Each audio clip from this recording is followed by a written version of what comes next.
কফিনে নেই খামেনির মরদেহ, বিশ্বজুড়ে তোলপাড়, গোপনে আগেই দাফন করা হয়েছে খামেনিকে।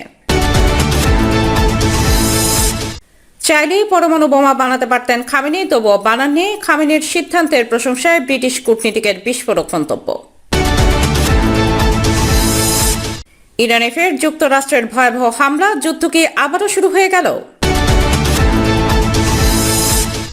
একটিমাত্র বোতাম টিপলে থমকে যেতে পারে গোটা বিশ্ব। ইরানের আসল সামরিক শক্তি নিয়ে বিস্ফোরক তথ্য প্রকাশ করল রাশিয়া।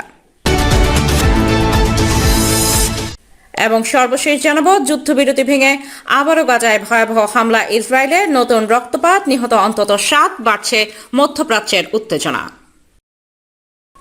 দর্শক শুনছিলেন সংবাদ শিরোনাম, এখন জানিয়ে দেব বিস্তারিত সংবাদ। তবে তার আগে অনুরোধ থাকবে এই ভিডিওটিতে একটি লাইক দেন এবং কমেন্ট করে জানিয়ে দেন আপনি কোথা থেকে বা কোন জেলা থেকে আমাদের সংবাদ শুনছেন এবং দেখছেন। ইরানের প্রয়াত শীর্ষ নেতা আয়াতুল্লাহ আলী খামেনির কফিনে তার মরদেহ রয়েছে কিনা তা নিয়ে সামাজিক যোগাযোগ মাধ্যম সহ বিভিন্ন মহলে ব্যাপক গুঞ্জন ছড়িয়ে পড়েছে। তবে ইরান ইন্টারন্যাশনাল সহ আন্তর্জাতিক সংবাদ মাধ্যমগুলোর মতে কফিনে মরদেহ থাকার চেয়েও এখন বড় প্রশ্ন হয়ে দাঁড়িয়েছে এই ঐতিহাসিক বিদায় অনুষ্ঠানের মাধ্যমে বিশ্বমঞ্চে কী বার্তা দিচ্ছে তেহরান। তীব্র অর্থনৈতিক সংকটের মধ্যেও লাল পতাকায় মোড়ানো প্রতিশোধের এই বিশাল আয়োজনকে ইরানের মজবুত অবস্থানের বহিঃপ্রকাশ হিসেবে দেখছেন বিশ্লেষকরা। রোববার সকালে তেহরানের গ্র্যান্ড মোসাল্লা কমপ্লেক্সে লাখ লাখ মানুষের অংশগ্রহণে আয়াতুল্লাহ আলী খামেনির প্রথম জানাজা অনুষ্ঠিত হয়। প্রয়াত শীর্ষ নেতার 3 ছেলে তার পতাকায় মোড়ানো কফিনটি কাঁধে করে মাঠে নিয়ে আসেন। একই সঙ্গে বিমান হামলায় নিহত তার পরিবারের আরও 4 সদস্যের জানাজাও সেখানে সম্পন্ন হয়। তবে সামাজিক যোগাযোগ মাধ্যমে দাবি করা হচ্ছে, গত 28 ফেব্রুয়ারি হামলায় নিহত হওয়ার পর খামেনির মরদেহ সাময়িকভাবে কোম শহরের ফাতিমা মাসুমেহ মাজারে দাফন করা হয়েছিল। শরীয়তের বিধান অনুযায়ী মৃত্যুর পর দ্রুত দাফনের বাধ্যবাধকতা থাকায় চলমান রাষ্ট্রীয় আনুষ্ঠানিকতায় ব্যবহৃত কফিনটি কেবলই একটি প্রতীকী কফিন বলে ধারণা অনেকের। যদিও তেহরান প্রশাসন এই গুঞ্জন ও দাবি পুরোপুরি অস্বীকার করেছে। রাজনৈতিক বিশ্লেষকদের মতে কফিনে মরদেহ থাকা বা না থাকার চেয়েও গুরুত্বপূর্ণ হল এই আয়োজনের পেছনের রাজনৈতিক বার্তা। প্রায় 4 দশক ধরে ইরানের অপ্রতিরোধ্য শাসন ব্যবস্থার প্রতীক ছিলেন খামেনি। এই বিশাল জানাজা ও শোক মিছিলের মাধ্যমে তেহরান বিশ্বকে দেখাতে চায় যে শীর্ষ নেতাকে হারানোর পরও ইরান পূর্ণ শক্তিতে অটুট রয়েছে এবং তাদের ওপর খবরদারি করার ক্ষমতা কারও নেই। শোকের এই আবহে তেহরানের গ্র্যান্ড মোসাল্লা সহ ইরানের বেশ কয়েকটি গুরুত্বপূর্ণ স্থাপনায় টানানো হয়েছে লাল পতাকা, যা শিয়া ঐতিহ্য অনুযায়ী প্রতিশোধের প্রতীক। জানাজায় অংশ নেওয়া লাখো মানুষের মুখেও ছিল প্রতিশোধ স্লোগান। খামেনি হত্যার বিচারে ইরানিরা যে দৃঢ় প্রতিজ্ঞ, এই আয়োজন তারই প্রমাণ দেয়।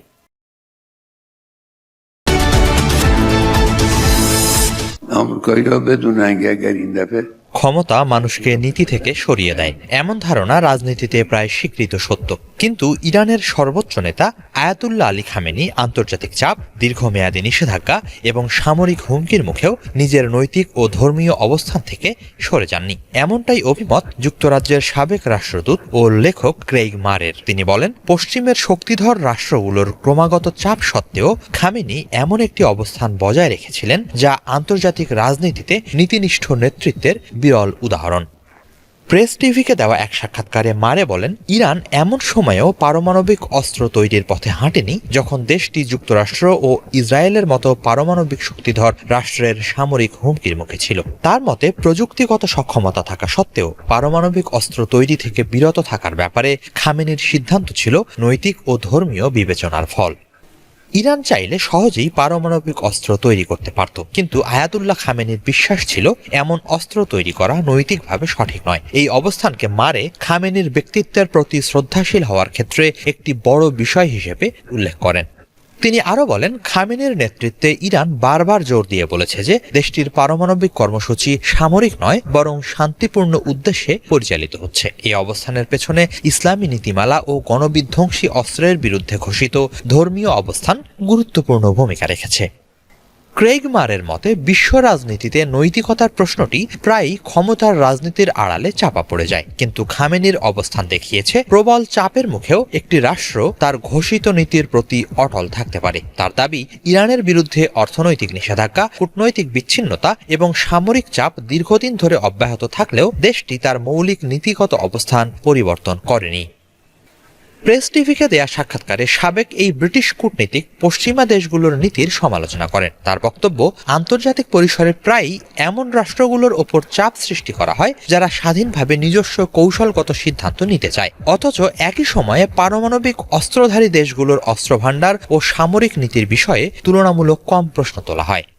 তিনি মনে করেন এ ধরনের দ্বৈত মানদণ্ড বৈশ্বিক আস্থার সংকট আরও গভীর করে। তার মতে, যদি আন্তর্জাতিক সম্প্রদায় সত্যিকার অর্থেই পারমাণবিক নিরস্ত্রীকরণ চায়, তবে সব দেশের ক্ষেত্রেই একই নীতি সমানভাবে প্রযোজ্য হওয়া জরুরি। মারে বলেন, সাম্প্রতিক যুদ্ধ সংঘাতে ইরান স্কুল, হাসপাতাল কিংবা সংবাদ মাধ্যমের কর্মীদের ইচ্ছাকৃতভাবে লক্ষ্যবস্তু বানায়নি। এই অবস্থান যুক্তরাষ্ট্র ও ইসরায়েলের সামরিক কৌশলের সঙ্গে ইরানের কৌশলের স্পষ্ট বৈপরীত্য তৈরি করে। প্রয়াত নেতার নৈতিক ও ধর্মীয় দৃষ্টিভঙ্গি এ ধরনের সংযম প্রদর্শনে গুরুত্বপূর্ণ ভূমিকা রেখেছে বলে অভিমত তার। খামেনির উত্তরাধিকার প্রসঙ্গে জানতে চাইলে মারে বলেন, সামরিক চাপ ও হামলার মুখে ইরানের জনগণ যে ঐক্য ও সংহতির পরিচয় দিয়েছে, সেটি খামেনির নেতৃত্বের সবচেয়ে বড় সাফল্যের প্রতিফলন। সংকটের সময় জাতিকে এক কাতারে দাঁড় করাতে পারা একজন নেতার গ্রহণযোগ্যতার অন্যতম গুরুত্বপূর্ণ সূচক। পশ্চিমা দেশগুলোতে ইরানকে যেভাবে উপস্থাপন করা হয় তা নিয়েও প্রশ্ন তোলেন সাবেক এই ব্রিটিশ কূটনীতিক। তিনি বলেন, ইরান বহুজাতিক ও বহু সংস্কৃতির একটি রাষ্ট্র, যেখানে বিভিন্ন ধর্মীয় সম্প্রদায়, বিশেষ করে ইহুদি ও খ্রিস্টান সংখ্যালঘুরা নিজস্ব ধর্ম পরিচয় নিয়ে স্বাধীনভাবে বসবাস করেন। কিন্তু পশ্চিমা গণমাধ্যমে দেশটির এই সামাজিক বাস্তবতা খুব কমই প্রতিফলিত হয়।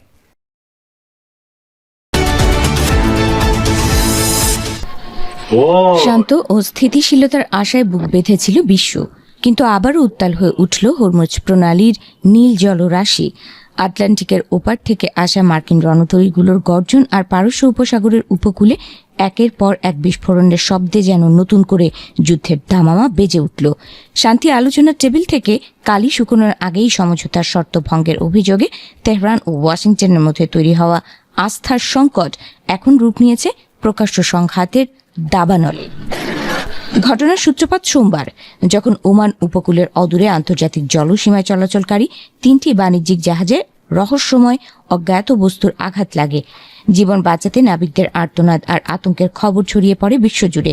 সেই ঘটনার রেশ কাটতে না কাটতেই মার্কিন সেন্ট্রাল কমান্ড এক চাঞ্চল্যকর বিবৃতিতে আঙুল তোলে ইরানের দিকে। ওয়াশিংটনের অভিযোগ, হরমুজ প্রণালীতে বেসামরিক নাবিকদের লক্ষ্য করে ইরান এই বিপজ্জনক হামলা চালিয়েছে, যা কেবল উস্কানিমূলকই নয়, বরং চলমান যুদ্ধবিরতির এক চরম অবমাননা। এক কড়া প্রতিক্রিয়া জানাতে খুব বেশি সময় নেয়নি পেন্টাগন। সেন্টকম তাদের সামাজিক যোগাযোগ মাধ্যমের বার্তায় ঘোষণা দেয়, ইরানের এই অযৌক্তিক আগ্রাসনের কঠোর মূল্য দিতে হবে যুক্তরাষ্ট্রকে। যদিও ঠিক কোথায় এবং কিভাবে এই পাল্টা হামলা চালানো হয়েছে তা গোপন রেখেছে মার্কিন সামরিক কর্তৃপক্ষ। তবে আকাশ আর জলপথে সেই অশুভ সংকেত যে বড় কোনো সংঘাতের ইঙ্গিত দিচ্ছিল, তা বুঝতে বাকি ছিল না কারো। দূর থেকে আসা সংবাদের সত্যতা মিলল ইরানের অভ্যন্তরেই।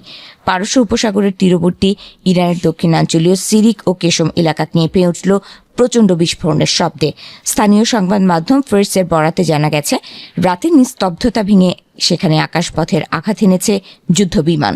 বিস্ফোরণের উৎস ও ক্ষয়ক্ষতি নিয়ে ধোঁয়াশা থাকলেও পুরো অঞ্চলে এখন চাপা আতঙ্ক আর অনিশ্চয়তার মেঘ। বিশ্বের অর্থনীতির লাইফলাইন হিসেবে পরিচিত হরমুজ প্রণালী দিয়ে প্রতিদিন প্রবাহিত হয় বিশ্বের 1/5 তেল ও গ্যাস। এই অঞ্চলে নতুন করে উত্তেজনা ছড়িয়ে পড়ায় বিশ্ববাজারে তেলের দাম নিয়ে এরই মধ্যে শুরু হয়েছে অস্থিরতা। বৈশ্বিক বাণিজ্যের প্রধান এই করিডোরটি এখন পরিণত হয়েছে দুই মহাশক্তির ক্ষমতার লড়াইয়ের রক্তাক্ত রণক্ষেত্রে। তবে ইরানও বসেনি, তারা পাল্টা তোপ দেখেছে সমঝোতা ভঙ্গের অভিযোগে। তেহরানের দাবি, গত 18 জুন স্বাক্ষরিত যুদ্ধবিরতির ঐতিহাসিক স্মারকের 10 নম্বর শর্ত নির্লজ্জভাবে লঙ্ঘন করেছে ওয়াশিংটন। ইরানের পররাষ্ট্র মন্ত্রণালয় থেকে দেওয়া এক অগ্নিঝরা বিবৃতিতে জানানো হয়েছে, ইরানের জ্বালানি তেল বিক্রির ওপর আরোপিত নিষেধাজ্ঞায় যে অস্থায়ী ছাড় দেওয়ার কথা ছিল তা বাতিল করে যুক্তরাষ্ট্র প্রমাণ করেছে যে তাদের কোনো প্রতিশ্রুতি বিশ্বাসযোগ্য নয়।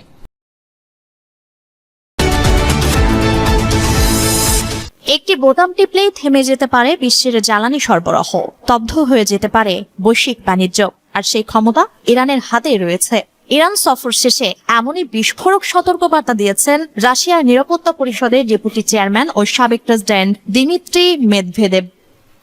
মেদভেদেভ ঘোষণা করেছেন, ইরানের হাতে পারমাণবিক অস্ত্র আছে। বলা যায়, যা আছে তা পারমাণবিক অস্ত্রের চেয়েও ভয়ঙ্কর। ইরান চাইলে এখন অনেক কিছুই করতে পারে।